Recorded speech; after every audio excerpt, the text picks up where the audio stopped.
Hello students. आज हम metal and non metals का लेक्चर नंबर 6 करने जा रहे हैं। इससे पिछले लेक्चर के अंदर हमने मिनरल ओर के बारे में पढ़ा था, मेटलर्जी के बारे में पढ़ा था और हमने मेटलर्जी का जो एक स्टेप था वो हमने कंप्लीट कर लिया था। आज हम सेकंड स्टेप की तरफ चलेंगे कि जो कंसंट्रेशन ऑफ एन ओर है वो भी हमारा कंप्लीट हो गया था। 2 स्टेप्स हमारे कंप्लीट हो गए थे। आज हम थर्ड मेथड की तरफ चलते हैं, extraction of metal from the concentrated ore. जो आपका कंसनट्रेटेड ओर है उससे हमें मेटल ऑक्साइड बनाना है। देखो, सबसे पहले हमने क्या किया बच्चों, सबसे पहले हमारे पास जो बिग पीस थे, बड़े बड़े टुकड़े थे, उसके छोटे छोटे टुकड़े की और छोटे छोटे टुकड़े करके उसका हमने क्या बना दिया, पाउडर्ड ओर बना दिया। क्या बना दिया बच्चों? पाउडर्ड ओर। अब पाउडर्ड ओर को सेकंड स्टेप हमने क्या किया, कंसंट्रेशन ऑफ एन ओर किया और उसके अंदर हमने 4 स्टेप पढ़े। पहला था हाइड्रोलिक वॉशिंग, दूसरा था आपका मैग्नेटिक सेपरेशन मेथड, तीसरा था आपका फ्रोथ फ्लोटेशन प्रोसेस और चौथा था आपका केमिकल मेथड, जो कि ज़्यादा इंपॉर्टेंट नहीं था। आपके सिलेबस में 2 ही ज़्यादा इंपॉर्टेंट है, फ्रोथ फ्लोटेशन प्रोसेस जो कि सल्फाइड ओर के लिए यूज किया जाता है और मैग्नेटिक सेपरेशन मेथड जिसमें 2 रोलर लगे हुए थे। अब आपका हो गया कंसंट्रेशन ऑफ एन। आज इस कंसंट्रेशन ऑफ ओर को उसको कन्वर्ट करना है किसमें, मेटल ऑक्साइड में। सबसे पहले हमें किस में कन्वर्ट करना पड़ेगा उनको, मेटल ऑक्साइड में। तो मेटल ऑक्साइड में कन्वर्ट करने के लिए क्या क्या स्टेप है उनको हम देख लेते हैं। तो conversion of concentrated ore into its oxide, जो भी जिस भी मेटल का ओर है उसको उसी के ऑक्साइड में कन्वर्ट करना है। The production of metal from the concentrated ore mainly involve reduction process. ज़्यादातर जो आपका प्रोसेस होता है वो रिडक्शन होता है। रिडक्शन का मतलब, मान ली मेरे पास मेटल ऑक्साइड है, एम मतलब मेटल ऑक्साइड के लिए मैंने ओ लगा दिया और इससे मैं क्या करूँ, मेटल और ऑक्सीजन को अलग कर दूँ। अब मैंने ऑक्सीजन को रिमूव कर दिया और रिमूवल ऑफ ऑक्सीजन क्या होता है, रिडक्शन। पहले चैप्टर में हमने कुछ रिएक्शन के टाइप पढ़े थे, उसमें हमने एक इंपॉर्टेंट टाइप भी पढ़ा था, ऑक्सीडेशन एंड रिडक्शन। तो ऑक्सीडेशन और रिडक्शन में क्या होता था कि अगर हम ऑक्सीजन ऐड करते हैं तो ऑक्सीडेशन, ऑक्सीजन हटाते हैं रिडक्शन। यानी कैसे करके हम अगर मेटल ऑक्साइड बना लें और उस मेटल ऑक्साइड का हम रिडक्शन करवा दें तो हमें मेटल मिल जाएगा। ठीक है। This can be usually done by 2 process known as calcination and roasting. अब बच्चों मैं आपको बता दूं, calcination and roasting process are very very very very very important. यानी जितने वेरी लगाऊं उतनी कम है। यानी एक कोड के अंदर जब आप बोर्ड की एग्जाम दोगे आपके अलग अलग कोड बनेंगे, तो भी किसी न किसी एक कोड के अंदर आपका कैल्सिनेशन और रोस्टिंग से एक क्वेश्चन 100% श्योर एग्जाम में पक्का आएगा। ठीक। This method depends upon the nature of your. अब आपको ये देखना है कि कब कैल्सिनेशन लगाना है, कब रोस्टिंग। जैसे अब आपको कब मैग्नेटिक सेपरेशन मेथड लगाना है कंसंट्रेशन ऑफ एन ओर करने के लिए, और कब आपको फ्रोथ फ्लोटेशन प्रोसेस लगाना है। अगर इम्प्योरिटीज या फिर मेटल मैग्नेटिक नेचर है तो आपको मैग्नेटिक सेपरेशन मेथड लगाना है, और अगर आपके पास सल्फाइड ओर है तो आपको फ्रोथ फ्लोटेशन प्रोसेस लगाना है।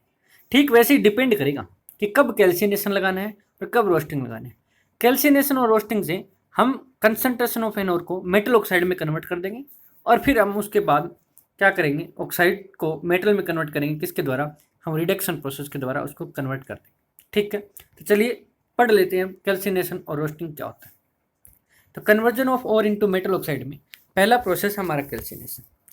इसमें क्या होता है, it is the process of heating the concentrated ore in the absence of air.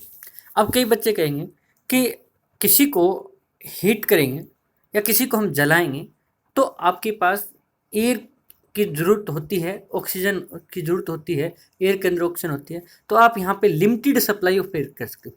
कहने का मतलब क्या है, जितना उसको ऑक्सीजन चाहिए उतना ही ऑक्सीजन, या जितनी एयर उसको चाहिए उतनी ऑक्सीजन होनी चाहिए, एक्सेस नहीं होनी चाहिए। इसलिए यहाँ पे एब्सेंस ऑफ एयर लिखा है।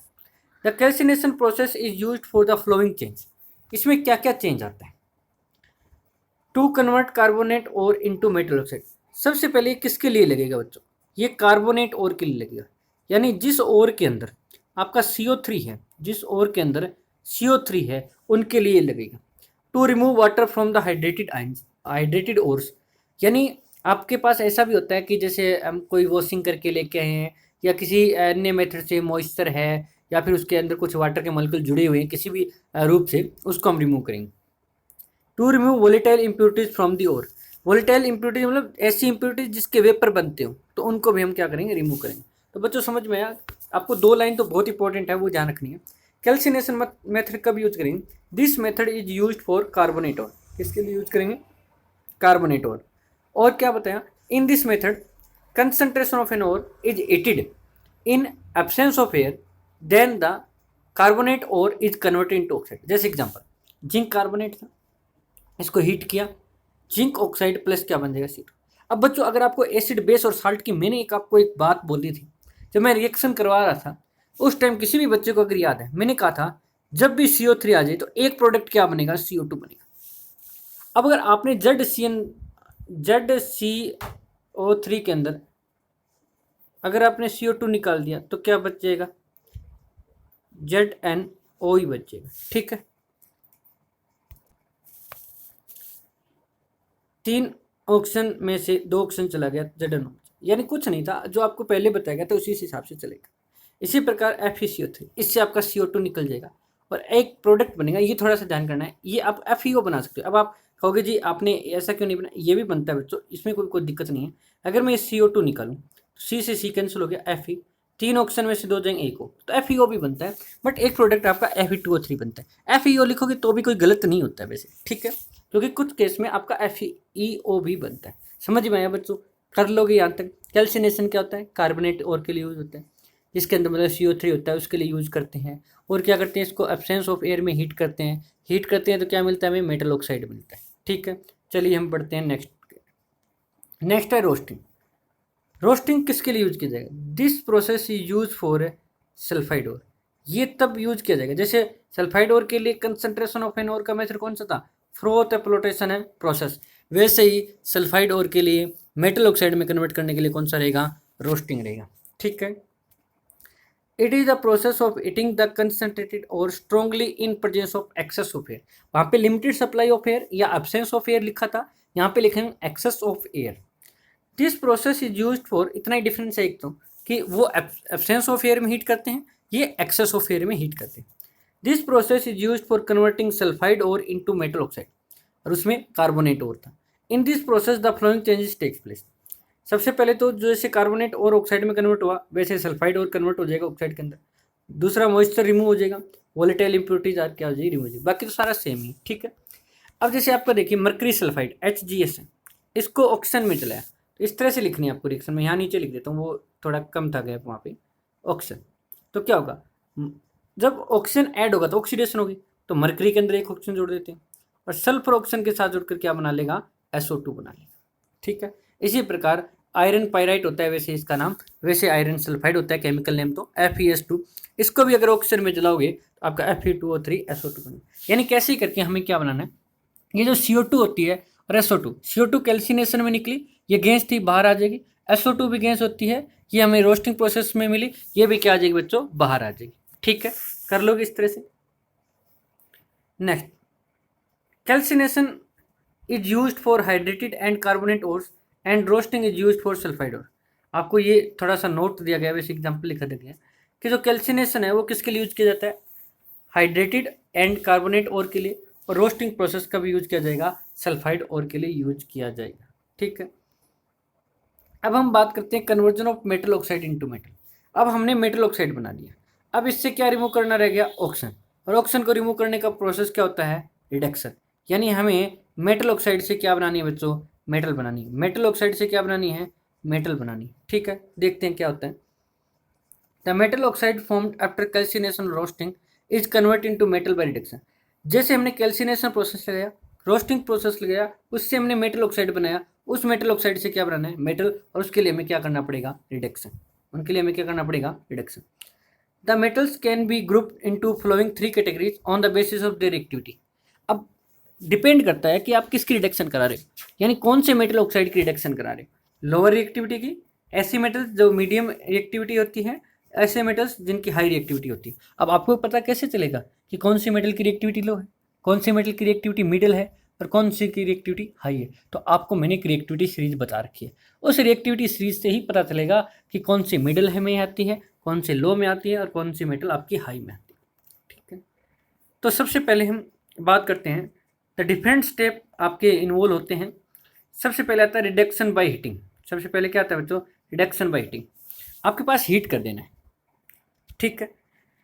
जैसे metals placed low in the reactivity series, यानी जिनकी रिएक्टिविटी कम है, रिएक्टिविटी सीरीज के अंदर नीचे है, बॉटम में है, उन मेटल्स के लिए ये मेथड काम करेगा।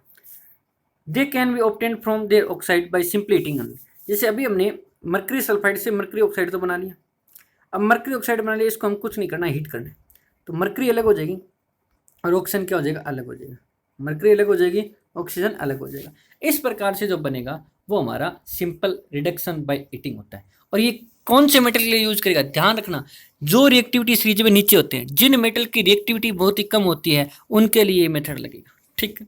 नेक्स्ट आपके पास है chemical reduction for metal in the middle of the reactivity series, यानी जिनकी रिएक्टिविटी मिडल में आती हैं, जो रिएक्टिविटी सीरीज के अंदर मिडल में आते हैं, उनके लिए द मेटल्स कौन सी होती है? आयरन है, जिंक है, लेड है, कॉपर है। ये मॉडरेटली आपकी क्या होती है? रिएक्टिव मेटल्स होती है, ठीक है। The oxide of these metals can not be reduced by heating alone, therefore these metal oxide are reduced free metal by using chemical agent like carbon, aluminium, sodium और calcium. ये सीधे आप heat नहीं कर सकते। जैसे मान लीजिए मेरे पास Fe2O3 बना, उसकी मैं कोई केमिकल एजेंट यूज किया कार्बन, तो मेरे पास बनेगा Fe प्लस कार्बन डाइऑक्साइड, ठीक है। या फिर मैंने कार्बन तो ले लिया, मैं कार्बन के साथ साथ मैं कार्बन मोनोऑक्साइड भी ले सकता हूँ। जैसे Fe2O3 प्लस कार्बन मोनोऑक्साइड, तो कार्बन मोनोऑक्साइड भी आपका यहाँ पे रिड्यूसिंग एजेंट होगा। Fe और क्या बन जाएगा? CO2। इक्वेशन को बैलेंस कर लोगे बच्चों। कहने का मतलब क्या है, यहाँ पे कार्बन और कार्बन मोनोऑक्साइड दोनों ही आपका रिड्यूसिंग एजेंट है, दोनों ही जो आयरन का ऑक्साइड है उसको रिड्यूस कर रहे हैं। तो ऐसे कुछ एजेंट यूज किए जाते हैं बच्चों, कुछ एजेंट यूज किए जाते हैं जिनको हम रिड्यूसिंग एजेंट बोलते हैं, तभी हम मेटल ऑक्साइड को मेटल में कन्वर्ट कर सकते हैं, ठीक है। अब ये कब कार्बन के लिए बेस्ट रहेगा, कब कार्बन मोनोऑक्साइड के लिए रहेगा? ये अलग अलग टेम्परेचर पे होते हैं। जब आप हायर क्लासेस के अंदर जाओगे तब आप वहाँ पे पढ़ोगे, अभी आपके कोई इतना ज़रूरी नहीं है, तो तब इनकी आपके पास डिटेल आपको मिलेगी, ठीक है। नेक्स्ट, जैसे रिडक्शन विद कार्बन मैंने आपको दिखाया। The oxide of moderately reactive metals like zinc, copper, निकल, टिन, लेड, उनको रिड्यूस किया जा सकता है कार्बन के द्वारा। जैसे ZnO+C, तो Z प्लस कार्बन मोनोऑक्साइड भी बन जाता है, कार्बन डाइऑक्साइड भी बन जाता है बच्चों। यहाँ पे जो कोक है यानी कार्बन है, वो आपका रिड्यूसिंग एजेंट का काम कर रहा है, ये मैंने बता दिया था। Fe2O3 तो Fe+CO और CO2 भी बन जाता है। PbO+C तो Pb+CO या फिर CO2 भी बन जाता है, ठीक है। समझ में आया? रिडक्शन करा सकते हैं किसके साथ है? नेक्स्ट है रिडक्शन विद कार्बन मोनोऑक्साइड। ये था आपका कार्बन मोनोऑक्साइड वाला भी मैंने करवा दिया कि सेम कार्बन मोनोऑक्साइड है तो क्या बन जाएगा? CO2, बाकी क्या रहेगा? सेम। तो ये भी मैंने आपको बता चुका हूँ, ठीक है। नेक्स्ट देखिए, reduction with aluminium. Certain metal oxide are reduced by aluminium to metals. कुछ एल्यूमिनियम का यूज करके होता है और इस प्रोसेस को बोलते हैं एल्यूमिनोथर्मी। क्या बोलते हैं? यहाँ पे लिख देता हूँ, स्पेलिंग नहीं ध्यान रही तो। एल्यूमिनोथर्मी क्या बोलते हैं बच्चों? एल्यूमिनोथर्मी बोलते हैं, या फिर बोलते हैं थर्माइट प्रोसेस। क्या बोलते हैं इसको? Thermite process. बच्चों क्या बोलेंगे इसको? Thermite process. जैसे मैग्नीज का ऑक्साइड है या फिर क्रोमियम का ऑक्साइड है, उनको एल्यूमिनियम के साथ रिएक्शन कराई तो एल्यूमिनियम ऑक्सीडाइज हो जाएगा। एल्यूमिनियम ऑक्साइड के अंदर Al2O3 के अंदर मैग्नीज बच जाएगा।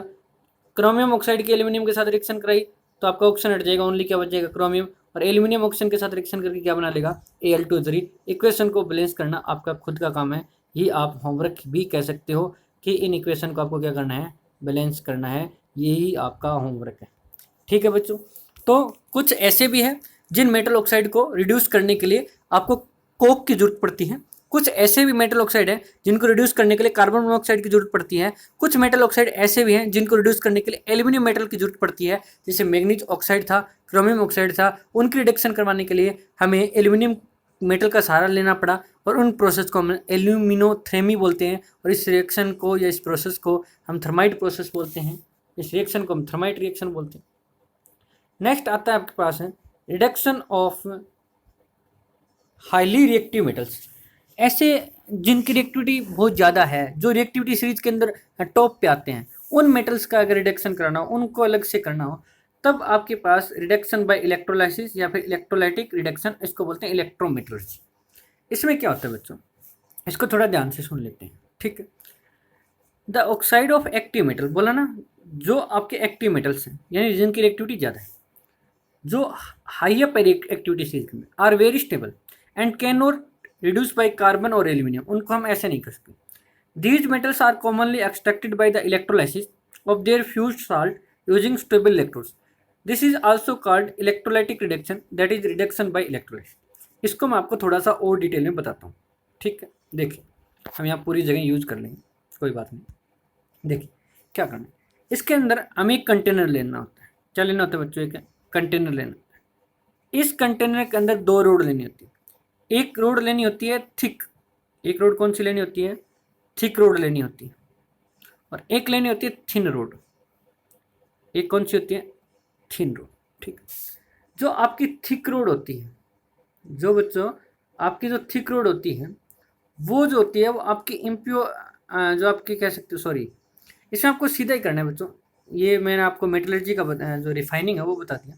इसमें क्या करना है, इसमें रोड अलग अलग नहीं लेनी, इसे सिंपल लेना है बच्चों। देखो जैसे आपके पास मैंने एक सॉल्यूशन ले लिया, वो हम आगे रिफाइनिंग में पढ़ेंगे, NaCl। इसका मतलब इसके अंदर क्या है, Na पॉजिटिव भी है और Cl नेगेटिव भी। हमने यहाँ पे दो रोड ली, सेम ले सकते हो, थिन और थिक लेने की जरूरत नहीं है। एक को हम नेगेटिव से कनेक्ट करेंगे, एक को हम पॉजिटिव से कनेक्ट करेंगे। एक को किससे कनेक्ट करेंगे हम, नेगेटिव से, और एक को हम किससे कनेक्ट करेंगे, पॉजिटिव से। ये नेगेटिव हो जाएगा, ये पॉजिटिव। नेगेटिव वाले को बोलेंगे कैथोड, तो ये जो पॉजिटिव है वो कहाँ पे आ जाएगा, जैसे 8 कैथोड बोले, तो 8 कैथोड पे क्या हो रहा है आपका, अन्य पॉजिटिव। वो नेगेटिव का मतलब क्या आ रहा है, इलेक्ट्रॉन आ रहा है, और क्या बन रहा है आपके पास, अन्य बन रहा है।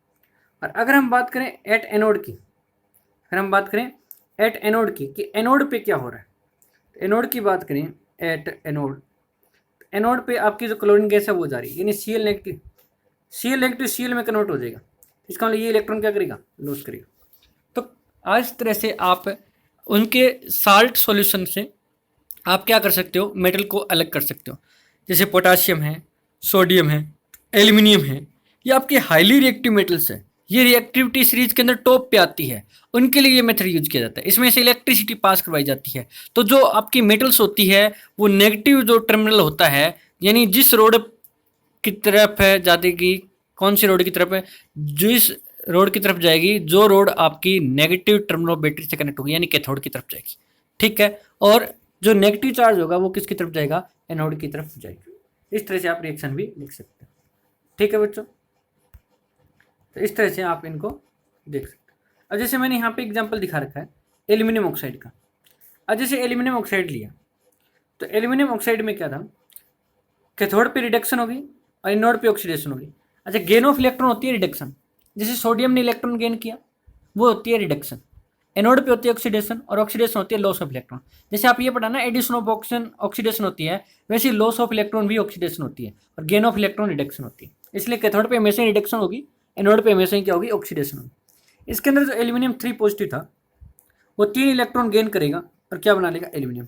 जबकि ऑक्सीजन 2 नेगेटिव है ना, वो आपके पास 2 इलेक्ट्रॉन क्या करेगा, लॉस करेगा, और किस में कन्वर्ट हो जाएगा, ऑक्सीजन। ये कहाँ पे होगी रिएक्शन, एनोड पे। ये कहाँ पे होगी, एनोड पे। और जो एल्यूमिनियम 3 पॉजिटिव वाली है वो कहाँ पे होगी, कैथोड पे होगी। वो कहाँ पे होगी बच्चों, कैथोड पे। ऐसे मैंने एग्जाम्पल लेके आपको कौन सा करवाया है, NaCl का करवाया है। तो आज के लेक्चर में इतना ही।